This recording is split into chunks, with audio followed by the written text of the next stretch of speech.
এটা অতি ভাল খবৰ আপোনালোকে চাব পাৰিব গুৱাহাটী ইউনিভাৰ্চিটিৰ বিএডৰ এণ্ট্ৰেন্স 2026ৰ কাৰণে আজি এখন নটিচ ওলাইছে। আপোনালোকৰ এই এণ্ট্ৰেন্স এক্সামটো 19 জুলাই তাৰিখে কণ্ডাক্ট কৰা হ'ব দেই।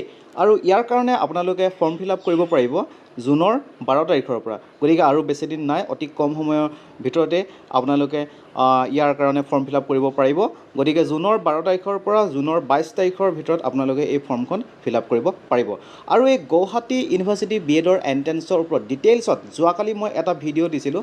তাতে তাৰ চিলেবাছখন কেনেকুৱা ধৰণৰ, কি পঢ়িব লাগিব বা কেনেকুৱা ধৰণৰ এইটো এক্সাম তাৰ বিষয়ে একদম ডিটেইলছত মই ডিছকাছ কৰিছিলোঁ।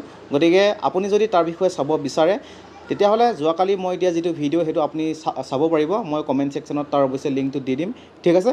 আৰু কিবা যদি ইম্পৰ্টেণ্ট নটিচ থাকে, কিবা কিবি থাকে, মই সেইখিনিও মই আপোনালোকক দি দিম। গতিকে সেইখিনি মিছ যাতে আপুনি নকৰে তাৰ কাৰণে এই চেনেলটি ছাবস্ক্ৰাইব কৰি ল'ব। গতিকে আজিলৈ আহিছোঁ, ধন্যবাদ।